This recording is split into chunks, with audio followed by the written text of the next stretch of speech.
When will it end? When will the American saga of anti-black racism end?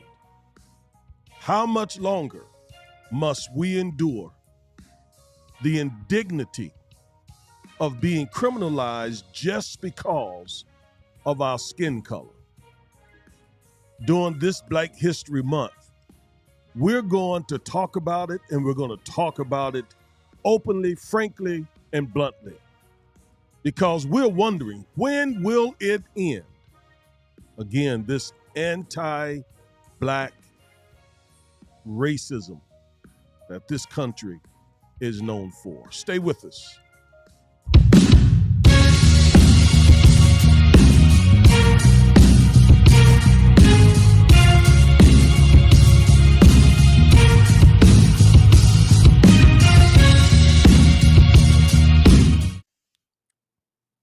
All right. Thank you for staying with us. And you are listening to The Defiant Lawyers. I am Attorney Augustus Corbett, also known as the Minister of Justice. And with me, I have Attorney Chloe Corbett, also known as the Duchess of Justice.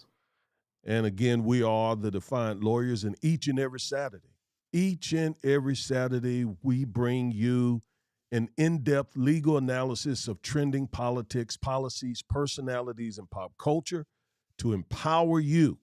That is the whole point of the Defiant Lawyers YouTube channel and podcast, to, again, empower you to defy this unjust legal system, which is why we are trying to raise up legal rebels. Now, listen, if you haven't subscribed, please go ahead, subscribe. What are you waiting for? Hit that subscribe button, hit the bell so you can get notified, like, share, comment, do all of that to help the channel grow. All right, with all that said, Chloe, I'm just simply asking the question, when will the anti-black racism end in America? When we take our power and our economics in our own hands, Dad, and when we're proactive in saying enough is enough, and looking at the tactics of civil rights activists before us to bring the civil rights movement into the 22nd century, and let everyone know, including the government, that we're not going to allow learning, farming, and playing football while Black. I think that's when it will end.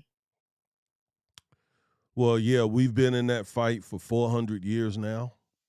That fight is not over, although many people think it is over. That fight is still going on. And especially for certain blacks in certain zip codes. You go to certain zip codes in some states, some counties, and the fight is raging even more so. I read a study recently, Chloe, that said while the fight is more intense in certain zip codes, like, for example, here in the Dallas area, if you go to, I think it's 75210, which is over in the Fair Park area. I mean, our brothers and sisters over there are just really having a hard time. Tremendous poverty, tremendous drugs, and dilapidated houses, just mental illness, just all sorts of things. But that doesn't mean the African Americans who live in the better zip codes are escaping anti-black racism. Oftentimes they just don't know it because it's more subtle. Like, for example, the couples whose homes are being devalued, sometimes in the hundreds of thousands of dollars, just because the occupants, the owners of the house, are black. So, again, I read a study where in every zip code in the country, whites fare much better than blacks in every zip code, not just the ones in the inner city, but even the ones in suburbia. So, when will it end? Man, wow. I mean, just to hear that in every zip code in America, whites are doing better than African Americans, that's just staggering to think.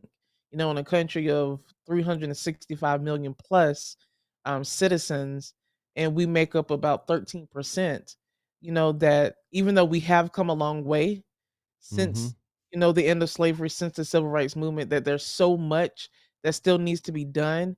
And I just want to impress upon everyone listening that we must be proactive, not reactive, not reacting to circumstances that happen, but let's start planning out strategies, even on the local level, in local communities around this country. We need to do better coordinating, getting together, strategizing how we can, bring the black entrepreneurship up, economics up, etc. And that's what we aim to do with this channel, to inspire people, give people knowledge and information, empower them to do that in their everyday local communities. Yes, yes, you're absolutely right. All right, so we'll get into today's show. This is Super Bowl weekend, so we definitely got football on tap. We got it on the brain. We're going to talk about football, specifically to stay true to our purpose. We're going to talk about playing football while black. And we're going to see that there's no facet of American society that racism does not impact it, including the NFL, including the Super Bowl. While we celebrate that a black quarterback will win this year's Super Bowl, right? Guaranteed, Yep. right? Unless one of those guys get hurt, God forbid, and a white quarterback is substituted. Except for something like that, the winner of this year's Super Bowl will be an African American quarterback. And but we're going to talk a little bit about the rise of the black quarterback in the NFL. So stay tuned for that. We'll cover that at the end of the broadcast. Stay tuned for that. That's going to be exciting because I have a love-hate relationship with the NFL, Chloe. I hate it for what it does to African Americans and has done over the years, but also, like nearly everyone else in the country, I love some football and so forth. I don't watch it. I'm boycotting it, but I still love the game. Yeah, me too. You and me both, Dad. I have a love hate relationship. Love because of a lot of our family Sundays after church were centered around watching football, rooting for the Steelers. Mom, the Cowboys slash the Seahawks. Towards the end, before we decided to boycott the Super Bowl. Also, the impact that the game has had on Black players, the disparity um, with leadership positions with Black players and Black coaches. So hate it for that reason, but it brings about good memories from childhood. Even though I haven't watched the football in several years, I will be rooting for the Eagles. um, I gotta go for Jalen Hurts. Everything I've seen about him, he seems to be a stand-up young man. I'm not a Chiefs fan. I'm not a Patrick Mahomes fan, but so I will be rooting for Jalen Hurts. So yeah, I'm excited to get more into football later on in the program. Very good. I'm seeing that our feed doesn't appear to be reaching our Facebook audience for some reason. Mm, If you all are not seeing our broadcast on Facebook for whatever reason, please let me know. But at the same time, well, that I was going to say, if you're on Facebook, we want you to go over to YouTube anyway. But we can't tell you that if it's not going over there. So I am surprised. We typically do send it over to Facebook. I'm not sure what's going on right now. man. So the broadcast is not showing on Facebook, or it's a blank stream. Well, it's what it is showing on some of the pages that I manage, like the National Black Parents Association, but I don't see that it's going to my personal profile. Okay. Gotcha. But it is what it is. We're going to move forward with our YouTube community and with those Facebook pages, those who are tuning in there. Let's move forward. Let's talk about learning while black. Learning While Black. And we are particularly talking about a report, Chloe, that came out this past week, pardon me. And it's a distressing report, quite frankly. It's not surprising, but it's distressing. Mhm. I don't know anything about this report in the sense of personal experience. You have personal experience with this report. Let me pull it up and everyone to see. A report came out this past week, a report done by Gallup and the Lomina, um, what is this, Foundation, which says college completion rates of black students are lower than those of any other ethnic or racial group. 34% of black Americans have an associate degree or higher, compared with 46% of the general population, according to a recent report from the Lomina Foundation. So, Chloe, when I read that, I'm like, wow, this is really, really, really serious. Now, again, I graduated from two HBCUs, both undergrad and law school. I went to North Carolina A&T State University in Greensboro, North Carolina. Um, Go Aggies.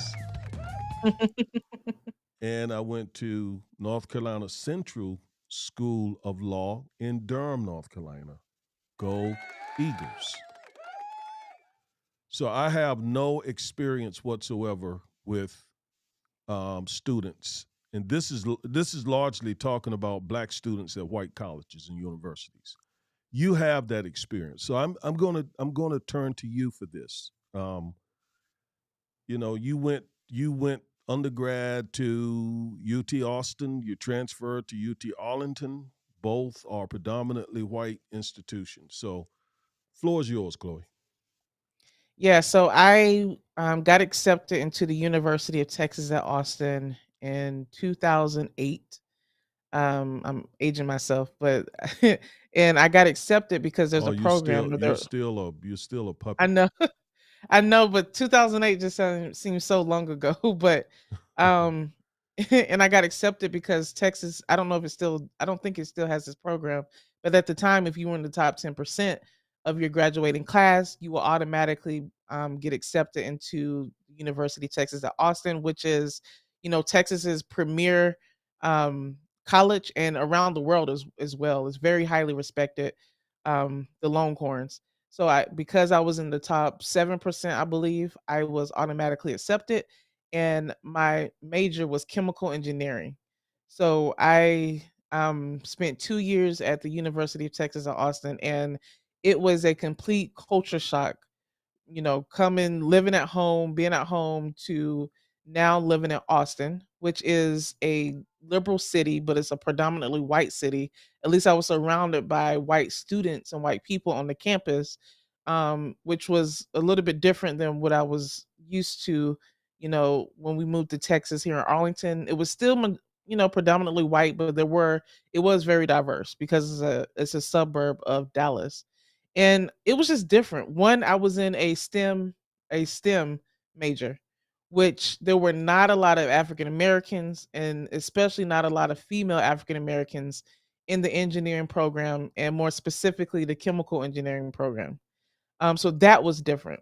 Living on campus, being away from home, and not seeing as many people that look like me. When I my freshman year, I lived in an all female dorm, and there were not a lot of black girls that lived in that dorm. I knew people because one of my roommate was I went to high school with her. But it was just different, and I struggled academically. I struggled, and by the grace of God, I was able to transfer to the University of Texas at Arlington, move back home, graduated from there. But I saw firsthand, just one, how the lack of diversity and representation affected me and my academic performance. I saw firsthand that even though it was a very, very liberal school, And you would think progressives and liberals, they always talk about diversity, but it was kind of in name only from my direct experience. So um we're going to get into what this study found, because one of the first parts was based on discrimination, dad, and they found that black students in the least racially diverse programs were more likely to feel discriminated against or unsafe. And I did see that firsthand. So let's drill a little deeper into this. Um, when you say the lack of diversity affected you as an African American student, and the lack of other blacks in STEM programs, how exactly did that? How did that impact your education? And And that's a great question. let me ask a second part to that question, because when I hear you say this, I mean you're our daughter, and obviously education has always been very important in our family. So how did it impact you, and what could we, your parents, have done more to to support you, or what could the school have done more? So with UT Austin, a lack of diversity, it was very diverse. There were a lot of, in terms of, there were a lot of Indian American students, and I mean from India, Asian Americans, there were some Hispanics, but specifically there were not a lot of African American students in the STEM program. In the STEM program. And I feel like the school could have put more of an emphasis on reaching out to black students that were a part of the STEM programs. There were none to my knowledge. In addition, there were no black professors. I didn't have any black professors Not that not one. not one, not one, not one. And you know, a lot of it too. How would a black professor have made a difference? I think just seeing, there's okay, you did it. You obviously got your degree. You persevered over whatever challenges you had. You're now teaching. I think just seeing, even subconsciously, just seeing a black professor would have helped, instead of, kind of feeling like an outsider. And look, honestly too, I am more of a I like to read. I like to write. So I probably should have majored in something that was a part of my strength as well, which is why, deciding to go to law school and being able to interact with people and advocate for people, those are more of my strong suits. With STEM, there's not a focus on that. So, my suits were not cultivated by majoring in chemical engineering. And so that played a part of it as well. And I think when I chose engineering, I was just like, okay, I want to be different than what is expected of a black woman. And I want to choose something that's going to be hard, but it wasn't as fulfilling to me. So therefore my motivation was down, my grades were down academically, etc. In terms of what you all could have There done, there may have been another factor in you choosing chemical engineering. It may had a little something, just a little yeah. bit to do with the fact that I majored in chemistry in college, right? And Yes. practiced Yes. chemistry as a research chemist. Maybe just Yes. a little bit. I don't know. Maybe. No, that was a big deal, because we always we talked about science. We studied, we science was big in our home, even though we're Christians, and but still science was huge. And I was always interested in science. Well, you said And that like Christians can't be big in science. well, there's a prejudice that if you're Christian, you don't believe in science, you don't believe, you think science is anti-religion and all of that. Yeah, those So Christians are dodo birds for believing yes, that. I mean, God created science. He created the universe. Come on. yes, I know.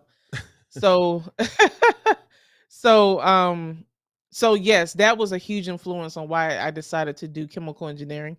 But I realized as I matured, I'm like I said, I like to advocate, I like to interact with people. Those were more of my strong suits, and I was always a voracious reader. So the STEM program, it didn't cultivate those skills. In terms of the second question, what you all could have done that, I don't any nothing. You all were always supportive. You all always um were checking in. I think it was just a fish out of water experience that I had. And I had to learn for myself, okay, these are my strong suits. This is what I need to be focused on. And I wish too that there were more resources on campus that could have helped me say, you know what, maybe it's not wrong to feel like, okay, you shouldn't be in a STEM. Why don't you look into another major that will cultivate your skills? And that didn't happen at UT Austin.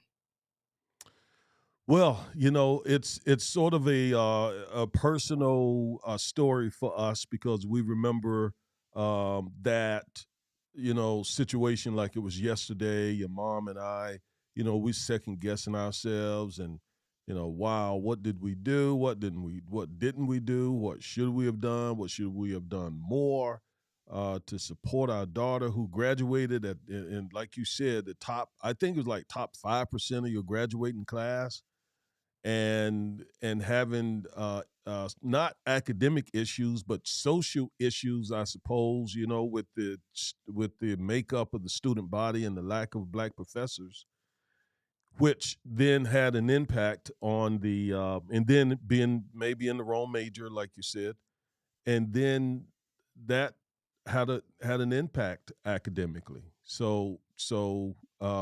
But we're the kind of family, we are a very resilient family, so we made changes. You came back here, got into UT Arlington, and did fabulous. Graduated with a high grade point average. So everything worked out well. I'm so proud of the way that you made the adjustments and um, rebounded from that. And it's not really it didn't have any impact on your life, quite frankly. We're sharing it now because we want other students and parents to know. What do we want them to know from this story? We want them to know that what this report says, that black kids, and let me put this back up. Okay, let me put the study back up. As you pointed out, I don't know if folks heard this, but as you pointed out, this study says the frequency or occasionally among black students um, who felt like discrimination was really real was highest in universities that were least diverse. Okay, least diverse. So, for example, 31% of black students at least diverse schools felt like they were discriminated against. 20 as as opposed to 19%, a little more diverse, 16%, a little more diverse, 18, 17%, a little more diverse.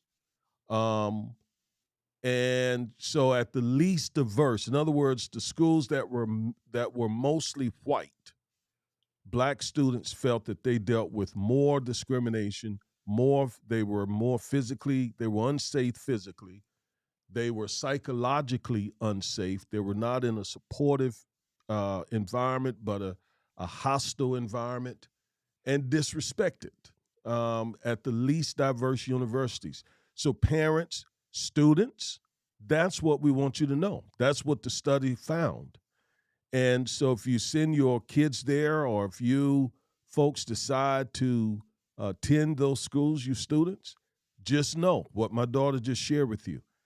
You're not probably going to get a lot of support. You're not going to likely see a lot of black professors. If you choose a STEM, and by STEM we mean science, technology, engineering, math. If you go into one of those kind of areas, you're not going to see a lot of people who look like you. And don't think for a minute you still cannot matriculate through those programs at those Yes. schools. Don't think that for a second. You can. You can. But what we're doing and saying here is be ready, be prepared. Know that that's going to be the case.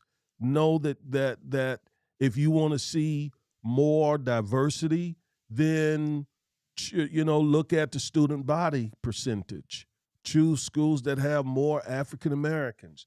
do your homework, do your research.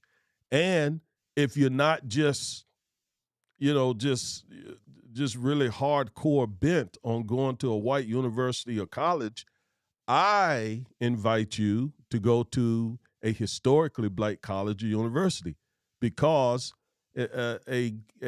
most of the black professionals, most of the black college graduates come from HBCUs because of what we're pointing out now.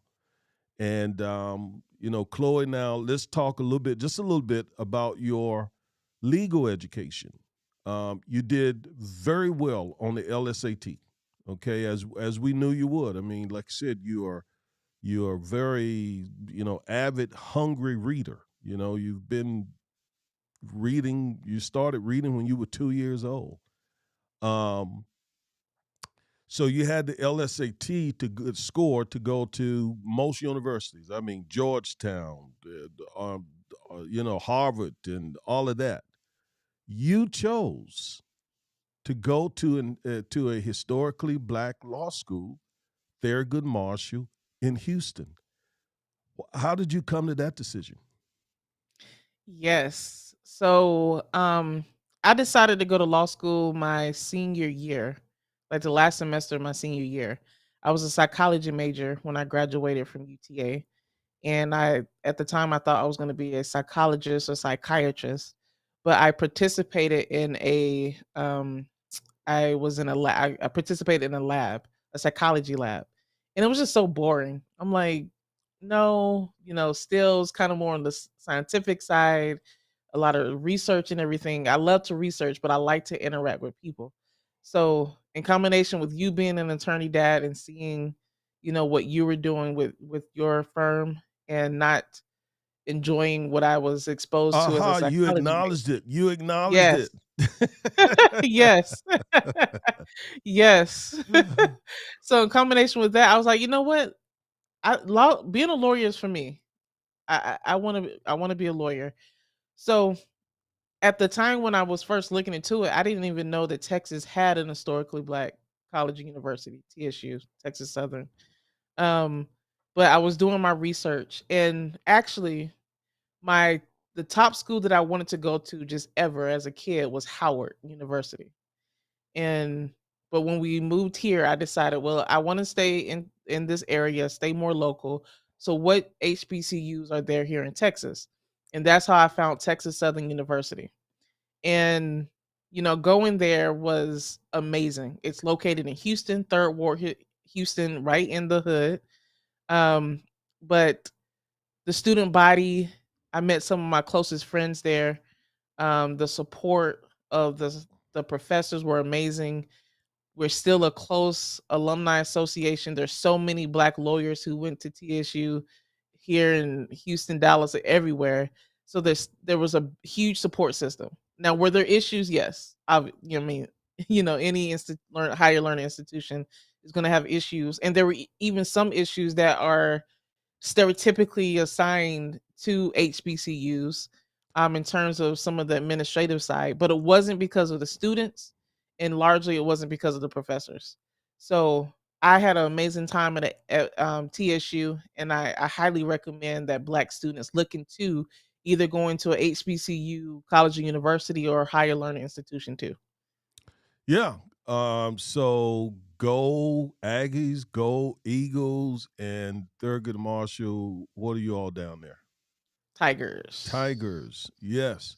Now, once again, we're not sending the message to anyone that you can't go to a white school and excel. You can. You really can.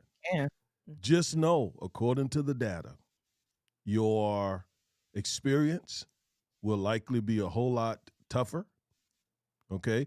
And some folks take the position, well, that's fine because, you know, life is tough and I'm going to be out on these jobs where, you know, most of my colleagues are going to be white. So if I can't make it at a white school, I can't make it in on my job. And that's a good point. I mean, you're right. You're absolutely right. But I think that being at an HBCU, those professors there, they tend to, who are mostly black, um, they tend to have the attitude, we're going to prepare you for the real world. So you don't go to an HBCU and just skate through, okay?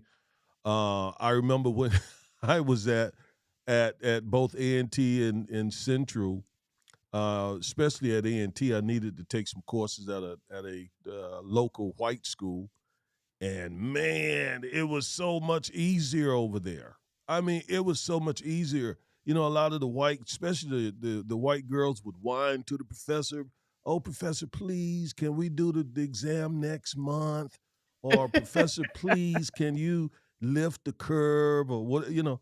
And I'm sitting in there thinking this would never happen at A&T. I mean, because in their minds they're saying, "No, we're not cutting corners for you because you're going to be out in the real world." Yeah. All right. Now, Chloe, there was an incident at the University of Kentucky that I believe highlights the experience that a lot of African American students have at the white schools.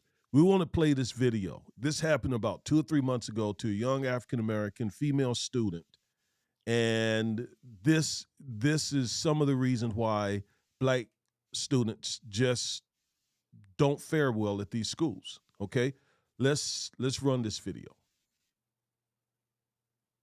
You really did wonder, is she okay? That was your first thing, and then she just started screaming. I understand. Disturbing cell phone video taken at the University of Kentucky shows a white student attacking and harassing a black student and yelling racist remarks. Could you stop, please? No. Authorities arresting 22-year-old Sophia Rosing for attacking freshman Kyla Spring, who was working an overnight shift over the weekend at the front desk of a residence hall.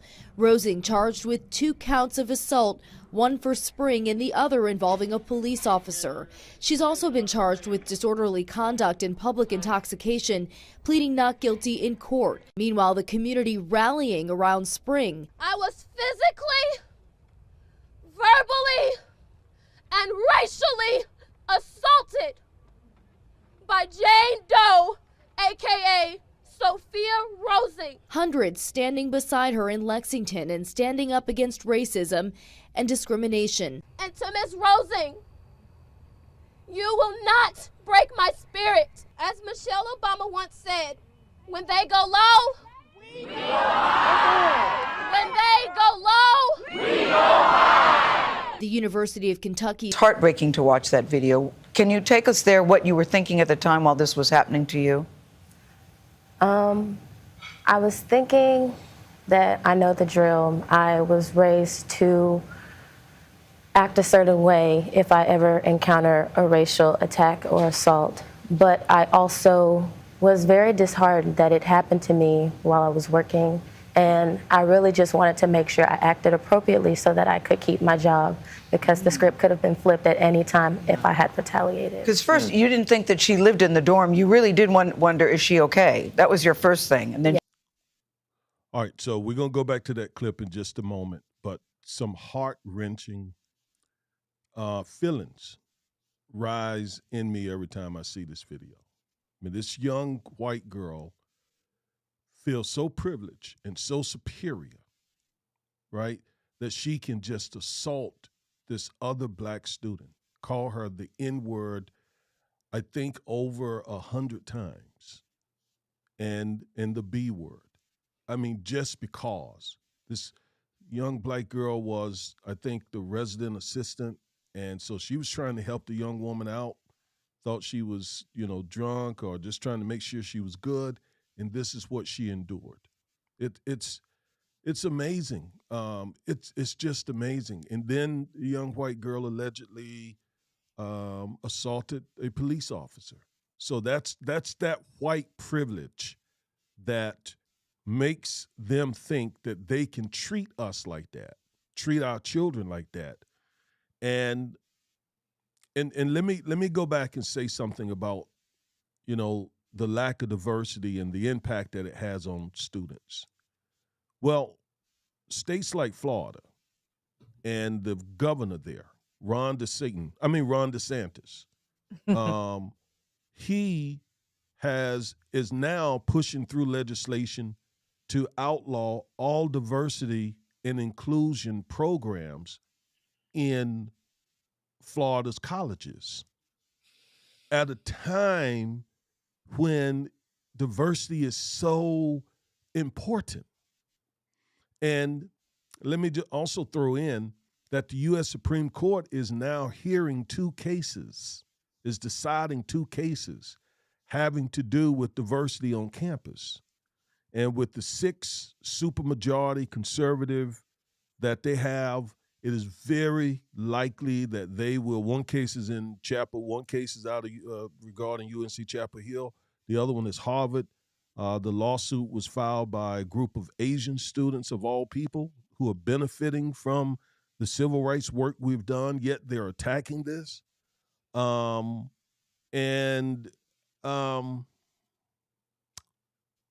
At a time when diversity is so important, it's under attack more and more and more and more. Even in primary and secondary school, governors like DeSantis, Abbott are outlawing certain courses. The College Board wanted to teach an AP African American history course that is not just important for black students, it's maybe more important for white students.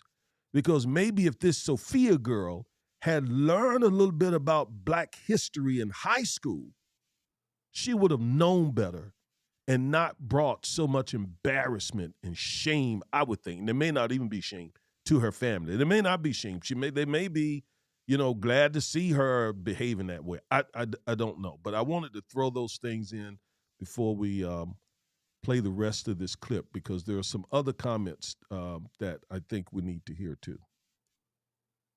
Yeah, not only learning while black, but being on the job while black. Kyla was, making money, contributing to the university by working on campus, trying to help protect the dorm or wherever she was at, and then to be attacked this way. And she was only a freshman. And to keep her poise and to be so conscious about how she could be perceived.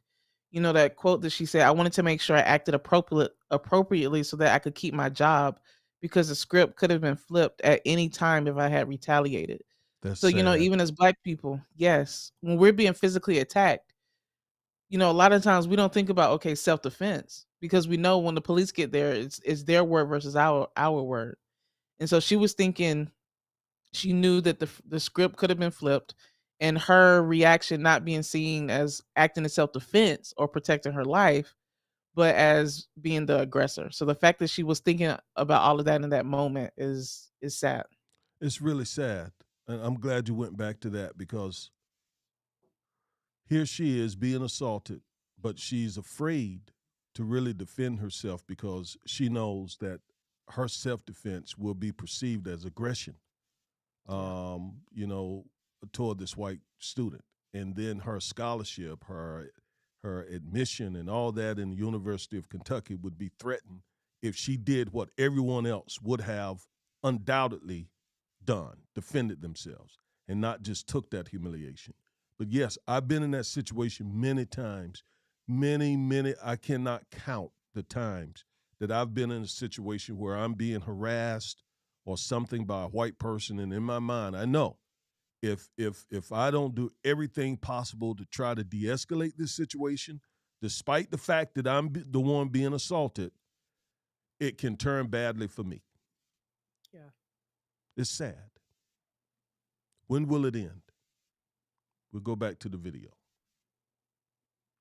You really did wonder, is she okay? That was your first thing. And then she just started screaming. I understand she used the N-word over 33 times. It was told to me that it was used over 200 times. Over 200 times. Because there's a 10-minute video.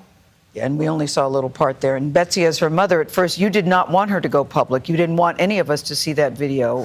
Why not? Because I knew that it could go any way, how people respond to seeing the truth, that this is not an isolated incident. This is something that happens. It just so happens to be on camera. And I honestly just struggled with what it would look like and feel like to have that disruption in our lives. Mm-hmm. And it was happening anyway. And Kyla, this is one time as a mom, I actually had to apologize to my daughter. I said, you know what? You're right. You want to share this? that needs to be shared. I apologize. I'm behind you. I support you. And whatever you need, and got to her as quickly as I could. Betsy, what were you feeling the moment you heard about what happened and then saw the video? Afraid.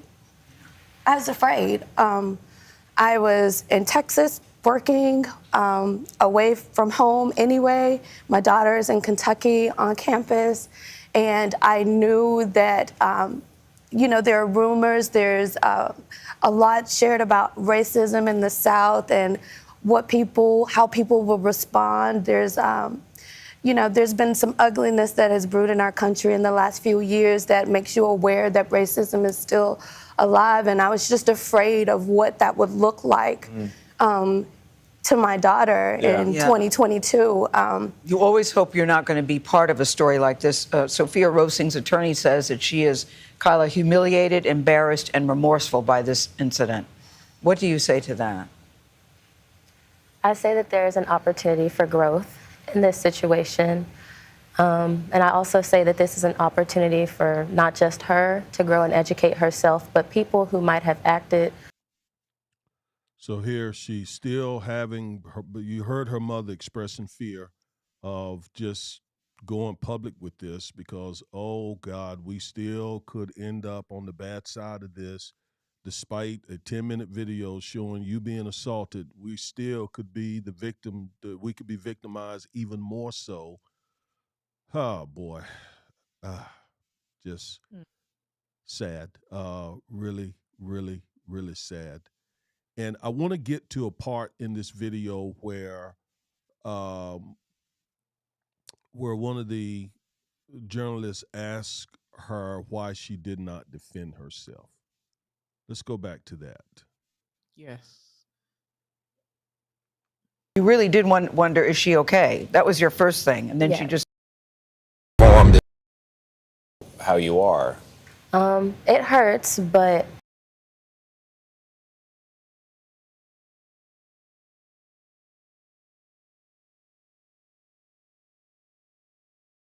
Moment, and I'm not trying to encourage violence at all, but there are some people at home, maybe some black folks watching this, saying, why turn the other cheek? Why do we always got to take the high road? You have somebody yelling racist things at you, punching and kicking and biting. And there might be some people watching saying, why didn't you fight back? I would say to that person and those people, you can fight back but not with violence. Love is an appropriate way to fight back. Respect, honor, and grace is also fighting back. So it's not bowing down in a way that it's weak.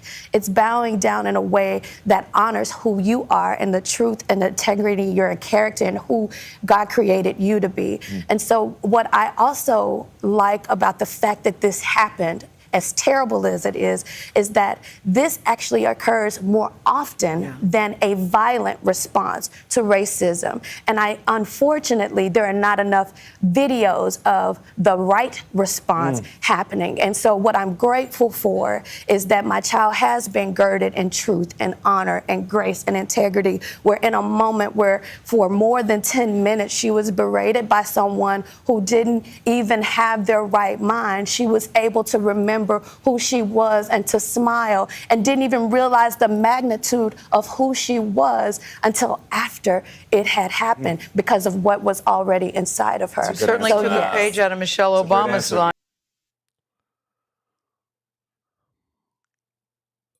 Respect to that mother. I have somewhat of a different take, quite frankly, as a parent. But I respect this. I understand what she's saying. I understand what she's trying to articulate. But there are times where you have to take a stand and do that respectfully. Yes, do that within character. But there's a time. For example, we are attorneys. People call our office every day who have been treated like this student. And they can say, I'm just not going to do anything about it. I'm just going to take the high road. When they go low, I'm gonna go high. I'm gonna put it behind me, and so on. But then some of them say, I took the high road. I kept my cool and peace, but I want justice. So that's why I'm calling you all. We have a client who is a like a physician who was treated physically, who was assaulted physically in a Walmart by a police officer, a physician, a doctor. We're going to have her on to have her discuss how they treated her. We have several other clients. One who may lose his vision because of police officers who assaulted him. Yeah, I understand when they go low, we go high, but we also need to get justice. We also need to fight back. We also don't need to just allow folks to do this to us as well. What's your take, Chloe? Yeah, if someone is physically harming you, and um I don't agree with just always responding with quote unquote love, or um not responding back physically if someone is physically harming you. One, self defense is protected by the law, at least here in Texas. It's a complete defense. And two, you know, we've had to stand up and fight back sometimes. Yes, we believe in love. Yes, we believe in, taking the high road. But there comes a point where you have to respond back in kind to show I love myself as well. To me, that's acting in love too. I love myself as well. And if you are physically harming me and being physically violent, then sometimes a physical reaction is necessary. So I understand where her mom is coming from. I agree in part, but I disagree with basically, saying or implying that responding back physically is never the right answer. I disagree with that. Yeah, it's a tough subject. If it's the police, then no, don't fight the police back. Don't do that. Right. Don't do that. I think we discussed that a week or two ago. Don't fight the police back. Just live through that situation and find an attorney like us, law office like us, to fight for you. Okay, but don't out there fight. And and also in a state here like Texas, literally, it feels like everyone here is armed. Literally, everyone here is carrying at least one firearm. Literally. So here, a verbal type thing can become deadly in a heartbeat, in a split second. Okay, so there is the need to use some wisdom. You know, there's also boldly advocate that African Americans arm themselves. Okay, I'm gonna say it again for the ones in the back who just did a double take and said, "What did he just say?" Here's what I said. I said African Americans need to arm themselves. That's what I said. That's exactly what I said. Law-abiding African American people need to go out, buy themselves firearms, get trained on those firearms so that they can protect themselves and their families from these folks. The days that we live in right now, you are uh I don't think being very smart by not being armed, because especially in a state like Texas and a lot of these southern states, these folks are armed to the teeth. And so you arm yourself, you get trained, and pray that you'll never be in a situation where you ever have to use a firearm or be involved in that. You just pray. But it's better to be prepared than not. The old saying is, I'd rather for 12 to judge me than 6 to carry me. Okay. That's so true. And we believe in being armed and informed. which is why we have a YouTube channel called Armed and Informed. Go check that channel out so you can learn, how to properly protect yourself, how to handle firearms, all of that. Armed and Informed. Yes. Yes. Okay, Chloe, so we're ready to move on to the next topic. We're going to talk about go ahead. You got more? No, I was like, yes. Okay. So we're going to talk about farming while black, another heart-wrenching story of a couple in Colorado, I think Colorado Springs, who did the right thing, saved their money, invested wisely, and then moved out to Colorado Springs and bought themselves almost 1,000 acres of farmland. Mm. The problem is they bought that land around a mostly white community. Nearly everyone is white. And problems started almost immediately.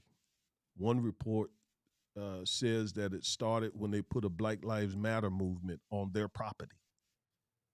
So we're going to hear a little bit about that before we get to the NFL. There's a video that I want to play. So let's start it. I probably got to fast forward it a little bit. And what you're going to see in this video, let me set it up. These folks complained about harassment, the N-word being sprayed all over their property, people killing their livestock, killing their animals, their pets, people riding by their house real slow. They're making multiple, almost 200 complaints to the local sheriff department. And the sheriff department did nothing. Yet one white person made a complaint about this couple who had to start getting sort of active, protecting themselves and their property, and immediately they are arrested. Now, this really touched bases with me in a special way, Chloe, because what I see is a land grab. Mm-hmm. I see that white community being jealous of this black couple who bought all this land and who are trying to take it. That's what I see. And there's a history of that. That's why we went from 1 million or so black farmers down to 10 or so thousand. 1 million or so black farmland down to just a few thousand in this country. So that's what I see. That's what I see. Let's go to the video. You really did wonder, is she okay? That was your first thing.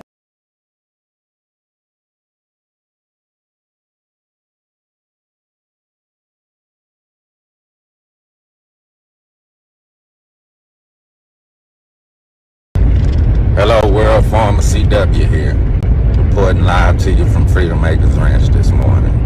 I'd like to say thank you to everybody that's been coming out and showing support. I'd like to say thank you to those that have decided to stay and continue on with the ongoing effort of support. I'd like to say thank you, world, for sticking in there with me. The fight is not over.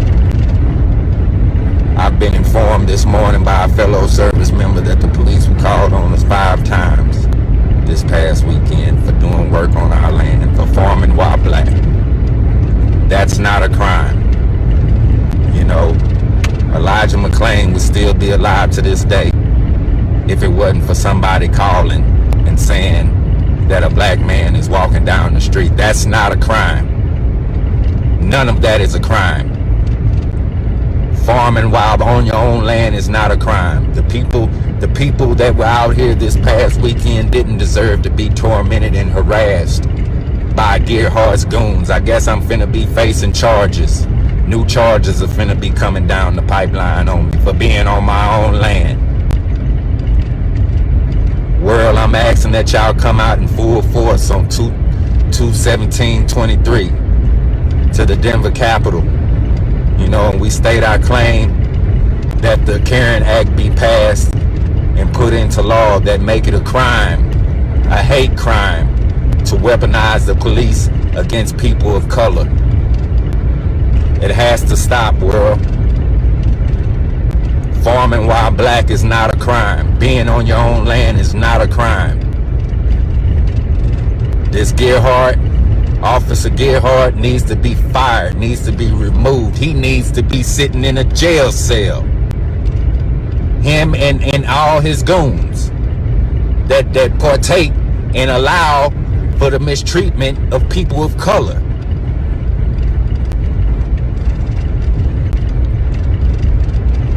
We got a long road, world. We got a long road ahead of us. You know, strap up your boots. It has to stop, world. It has to stop. It's not a crime. Farming on your own land is not a crime. Signing out, world. Please make the call. Gerhardt's goons are at it again. Gerhardt's goons are at it again. Farming while black in America. Farming while black in America.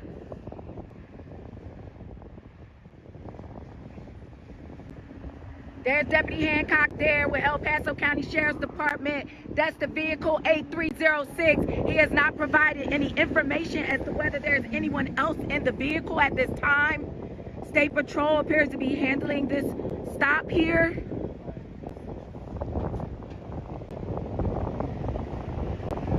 Are you okay? You okay? State Patrol, where are you guys taking him?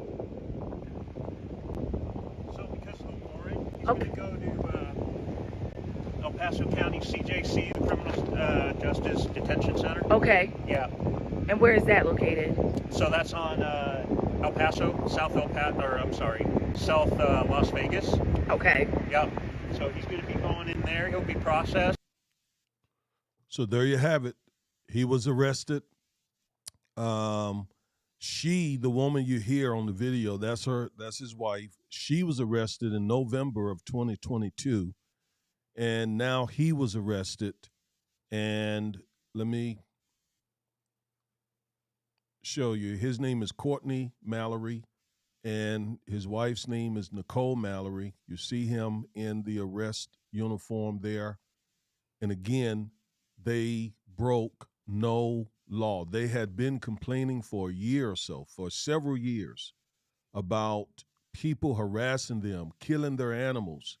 One broadcast even said that one of their farm aides was shot in the back of the head, murdered.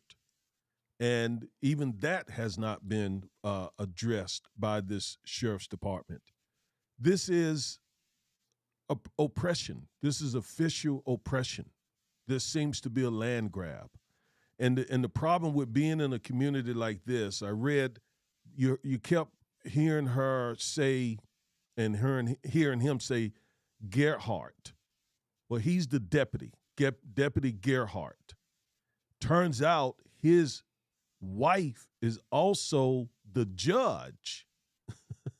His wife is the judge who will hear this case. Now, I'm sure his attorneys, as of when I read this, he didn't really have an attorney.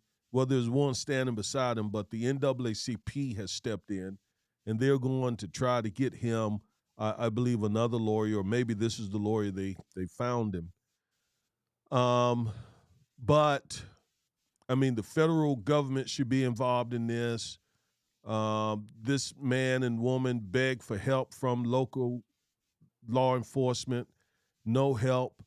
Folks harassing them, spraying the N-word on their property, killing their animals, even kill several of their pets, riding by the house slowly.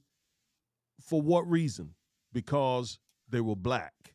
They were farming while black. And I love the way he said it. Farming while black is not a crime. It's not a crime. What's a crime is if you're farming while black. It's not a crime, on the books, but it is a crime. Yeah. I read in one article that a lot of the white residents are angry with them because other white farmers wanted to lease some of his land out. and he refused. So one, this seems like it's retaliation on top of just being racist. And the fact that they are proudly black and proudly for black issues. I read that Mr. Mallory and his wife, they started Freedom's Acres Ranch, which is the name of their farm, to help inner city youth. You know, they obviously speak out about black issues. They have a Black Lives Matter sign and other signs that show that they are proud to be black. They are interested in black causes, and you know they were targeted for it. And now they're each facing 2 felony counts of stalking. 2 felony counts of stalking these black farmers. I mean, this story is just outrageous. You know, they reported that their dog puppies, the mother was taken, that they found their farm animals like pigs have just been mutilated. I mean, so many other things, and nothing was done to stop it until they were arrested for these felony charges. It's infuriating. It's sad.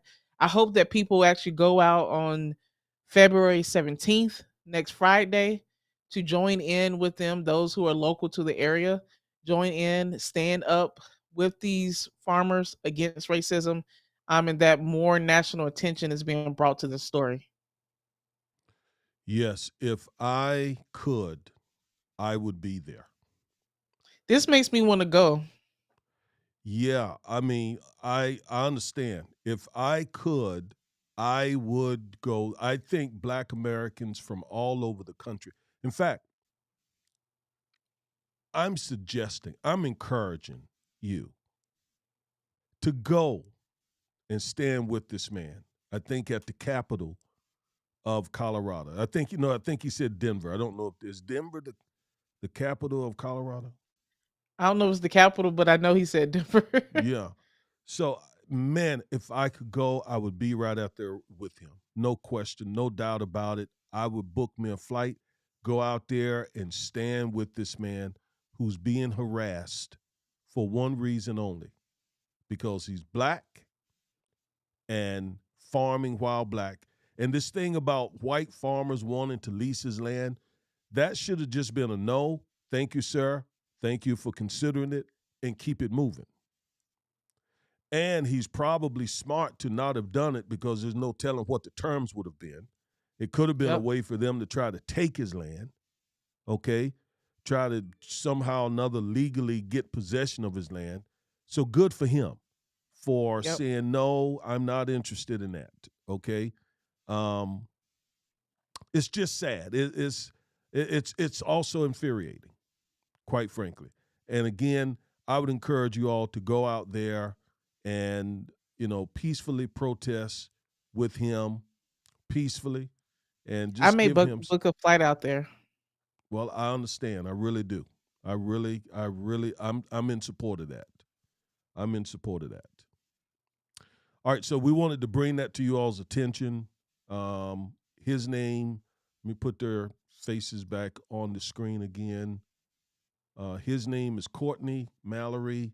She is Nicole Mallory, and they're both facing felony stalking charges. And he says all because he was doing work on his property, and and it's in retaliation for him requesting help from the local, law enforcement department, the sheriff department. All right, Chloe, so we'll move on now to our final topic, which is playing football while black. Specifically, we're going to talk for a few minutes about quarterbacking while black.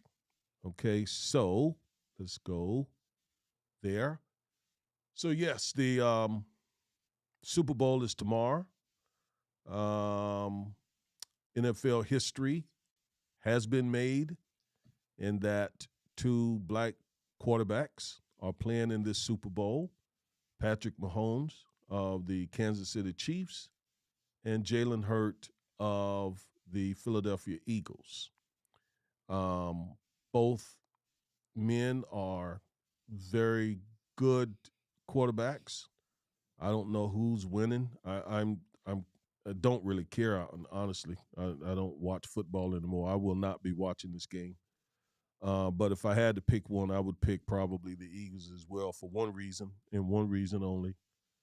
That is because we're from the East Coast and Philadelphia is on the East Coast. And so hey, why not go with if I got to pick one, I'll pick the Eagles. Um, the rise of the black quarterback. What we want to show you is that a little bit of history about black quarterbacks. And you see we have these pictures imposed upon a Confederate flag because the NFL is a racist organization, no question about it. Black quarterbacks, it was thought of for a long time by white teams that black quarterbacks didn't have the intelligence. Blacks didn't have the intelligence to be the quarterback. And that's probably still the sentiment of a lot of people, a lot of team owners. And that's why it's so significant to have two black quarterbacks now in the NFL. So let me just quickly say the guy at the top of this picture, okay, the very first guy, Fritz Collard, he was the first black NFL player and the first black quarterback. Okay, Fritz Collard, there he is, played back in the 20s.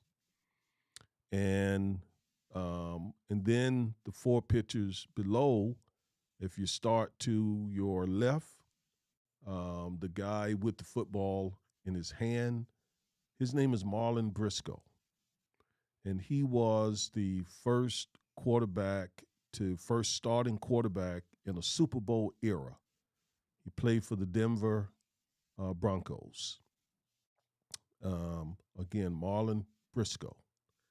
And then beside him, number 17, is one of my all-time favorites, Doug Williams. Doug Williams. He made history in that he's the first black quarterback to win a Super Bowl. I remember it like it was yesterday. I was in college. It was a big, big, big deal. Doug was a tremendous quarterback. He played for the Redskins. Of all teams now, the Redskins has had, well, you know what? They're not even called the Redskins anymore. They're now the Washington Commanders.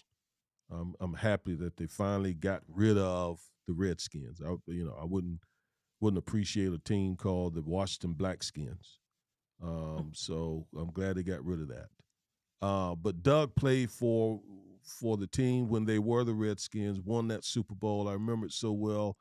The running back was John Ridden. Doug Williams was the quarterback. John Ridden was a white fullback, I believe he was, or running back. Stocky white running back. You didn't see a lot of white running backs, but they won the Super Bowl together. And then there is Patrick Mahomes and Jalen Hurd, and I have them in here as making history as the first time the Super Bowl will be played by two black quarterbacks. So that is our little contribution to the Super Bowl tomorrow, just showing you the rise of the black quarterback. Chloe, I'm old enough to remember quarterbacks like Warren Moon, let me see, Cordell Stewart, quarterback my team, the Steelers. Who am I forgetting? I'm forgetting Randall Cunningham. Wow, there are a bunch of them. There are a I bunch. have a list here. Yeah, I'm not even talking about the newer folks today. I'm trying to think about the ones that I grew up with or was in college. There are others. Steve McNair. Steve 99. McNair, thank you. Yeah, Steve McNair, tremendous. He's one of the best. Then the Philadelphia Eagles had a black quarterback. What's his name? Donovan McNabb. Donovan McNabb. That's right. Yes. And also, American football has really been around, or some iteration of it, since the mid 1800s. I think the first American football game was a collegiate game between Princeton and Harvard, one of those, since the mid 1800s. And so it took, over 50 years, 5 decades later, for a black player to play in what became known as the National Football League, Mr. Pollard. And then even after Mr. Pollard played, there was a gentleman's agreement, and thank you to our producer, my mom, for giving us this information. But after Mr. Pollard stopped playing, there was a gentleman's agreement which stopped the signing of black players for a long time. And then, after several years, that's when 4 players were reintegrated in the NFL in 1946 at the Los Angeles Coliseum. Um, and then that's when Mr. Kenny Washington of the Los Angeles Rams played 3 seasons. And it the reintegration began after that. And now, we have today the NFL is made up of a majority of black players, but unfortunately the owners, NFL owners, I don't think there's one black NFL owner. Correct me No, if not I'm one. wrong. Not Not one. one. Not one. And black head coaches, one, Mike Tomlin, there was Flores. Now I think he took a defensive coordinator position. Is there There are a any other couple of, black head coaches? well, I don't remember. I don't know all of them. Lovie Smith was coaching. They just fired him, but I think he played for the Houston Texans. Pardon me. He coached the Houston Texans. I think they hired another black coach. I think, if I remember correctly, and then I think the defensive or offensive coordinators for the Panthers was picked up by a team who's a black man. So there may be 3 right now, maybe 3 or 4. And, a lot of us believe that that's because there's so much attention on the NFL right now. Again, the organization is just a racist organization. That's why we don't watch it, or at least I don't. My wife, she's boycotting it too, but she sneaks and look at it and keep up with it and so forth. So she's a recovering NFL addict. Yeah, she's the real football head. Exactly. She's a true football head. So her boycotting it. They've had to mess up, because Mama, she not only would she watch the games, she would listen, look at all the stats, listen to all of the sports radio. Just be plugged in. So yeah, so the only reason why I'm excited about the Super Bowl tomorrow is because there's 2 black quarterbacks that are playing. I'm going for the Eagles. I like Jalen Hurts, everything that he's all about from what I've seen. And Rihanna's gonna be performing too. So hey, it's kind of gonna be blackly black at the Super Bowl tomorrow. Yeah. Yeah, I'm not even interested in Rihanna. I don't know anything about it. I couldn't name one of her songs, to be honest with you. Somebody said, "Can you name maybe one?" I just thought about it. Is "Diamonds in the Rough" her song? Shine bright like a diamond. She has a song like that. Something about Shine diamonds. bright. Yeah. The only reason why she's a superstar, but she stopped making music for like 6-7 years now. She created a makeup brand, she created a clothing line, so she's been doing other business ventures. So this is going to be the first time in a very, very, very long time that she's doing music. So that's kind of where there's more hype around her too. Got it. Just to school the old heads, if y'all don't know. Well, thank you. I'm an old head, and you just schooled me. Well, as we see, anti-black discrimination, racism, hostility is still very much alive, still very much going on in this country. We showed you it's going on in the universities. It's happening with farming. It's happening at the banks. It's happening at pools. It's happening wherever we are. There's just this anti-black. Now, I just don't want to call it racism because that doesn't identify who the victims are. Anti-black racism is what we're specifically addressing today. And as Chloe said early on, we got to fight this. We got to continue fighting this. This fight is not over. Some of you think it's over. Some of you think that, hey, I don't want to hear about that, because I'm doing well. Things are well, blah, blah, blah. Yeah, okay. We'll still keep the fight going because we're just one legislation away, one case away from the U.S. Supreme Court or Congress just turning back some huge law like they did the Voting Rights Act, as they've done the affirmative action You know, we're just one presidential run away from them, in their minds, making America great again. This fight is not over. Coretta Scott King says each generation must continue the fight because the victory is never fully established. Shout out to Miss Coretta Scott King on Black History Month. Thank you all for tuning in. Thank you so much. We really, really, really enjoyed it. We're going to take you out with a... Go ahead, Chloe. I was going to say, y'all really may see me in Denver next week. May try to do a show from there. Maybe even try to get the Mallorys on. So if I can make it happen, I'm going to try it, because we are passionate about protecting civil rights and standing for other Black people whose civil rights are being violated. So we'll see. Excellent. So we're going to leave you all with a couple of commercials, and that'll be the end of the broadcast. Although I'm boycotting the Super Bowl, you all have a good Super Bowl Sunday. Stay safe, have safe fun, eat a lot of wings, pizza, whatever you all do. I am looking forward 2 weeks later, I think about 2-3 weeks, to All-Star Weekend. I'm an NBA guy. And by the way, the Mavs just acquired Kyrie Irving. So, and he had a really good game last Wednesday night, Chloe. So, last Thursday maybe. So maybe things are about to turn here. We know Kyrie is unpredictable, but hopefully he can get in here and fall in line. But anyway, you all have a good Saturday, the rest of your Saturday. Good Super Bowl weekend. We're out of here. Bye. Ever since I was a child, I've always hated bullies. I was that child. If I saw another kid getting picked on in class or at the lockers, I would stand up for that kid. I couldn't stand seeing bullying. But there was one incident with a teacher that almost silenced me. It is my first clear memory of racism and discrimination. It's still so vivid and clear in my head. I remember one day we were in class one afternoon, and there was some school pep rally going on. My teacher decided to hand paint butterflies and flowers on our faces in anticipation of the school event.